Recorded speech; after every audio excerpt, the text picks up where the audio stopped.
Oh, hi. You've caught me working. Let's see what we've got for today. I'd like to talk about Harry Potter's wand.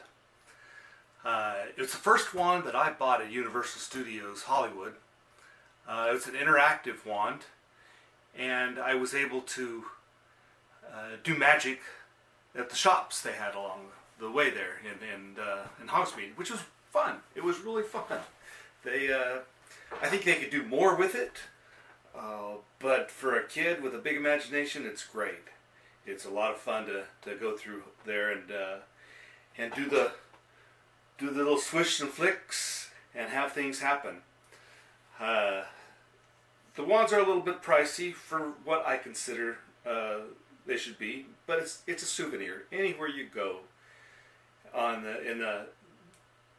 in Hollywood or Disneyland, Magic Mountain, anywhere you want to go, you're going to be paying high prices.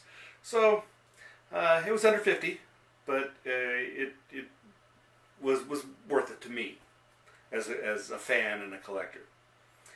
I think they're made well. I think they're made real well.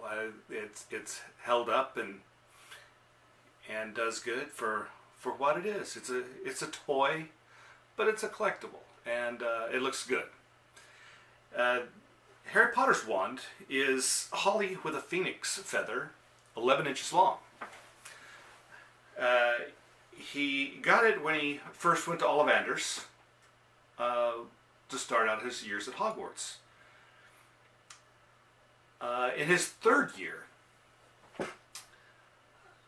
Harry was able to upgrade, and they changed his wand, and he selected this wand because he said it looked more like it was made out of a single piece of wood, where it was carved down and it looked good. In the movies, this was actually made out of Indian rosewood.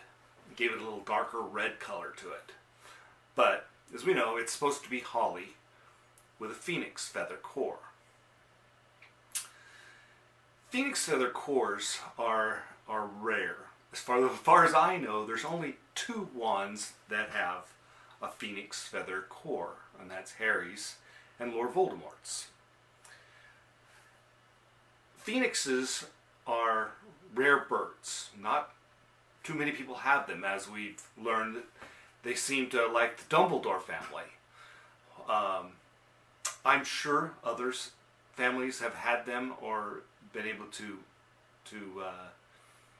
consider or able to interact with them. They're independent, totally independent, and they're so rare. It's hard to know who in the Wizarding world actually had one or could have access to one. Myth goes that the phoenix will live up to 500 years.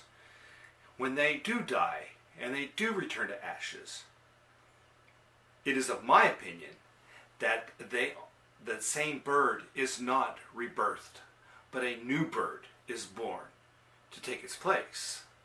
That means when in the movie where it shows Fawkes bursting into flames and dying, it's not Fawkes that gets reborn, as the movie shows, or the movie indicates that that's probably what happens. I don't, myself, personally, I don't believe that. I believe a new bird is born and starts its 500 years.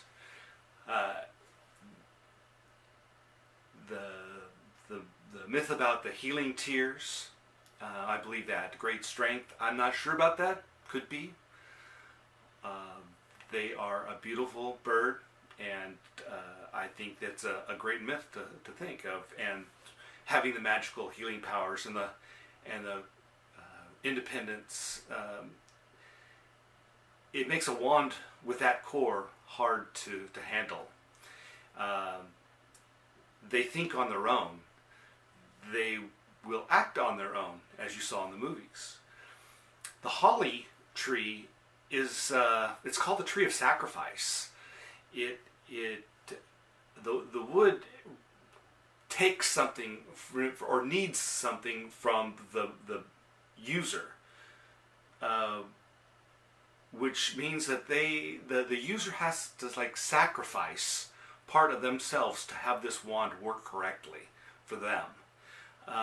That's why people with holy wands are usually on some kind of a quest, a holy quest, something that they're sacrificing parts of themselves to complete the quest. Which goes right along with Harry. He's had to do his whole teen years was he sacrificed a lot of his life, and even as a youngster, he sacrificed being a kid, having to live with the Dursleys. He had to do a lot, and when this Holly Wand selected him, it had to know that Harry was up for the challenge of handling a Holly Wand with a Phoenix core, because that's a lot of wand there for a young man.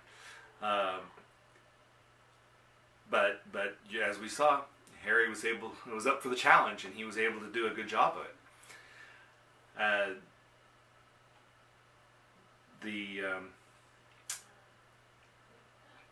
As far as the wand replica goes, I think it's a great replica. It feels good in your hand. You're able to swish and flick. I do have a question, and I'll have to see. Check back in, or maybe somebody can tell me if I took this back to Universal, would it still work if I used it in the shop windows?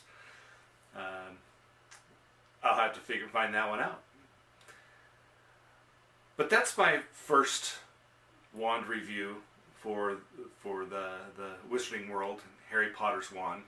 It said Holly with a phoenix feather core, 11 inches long.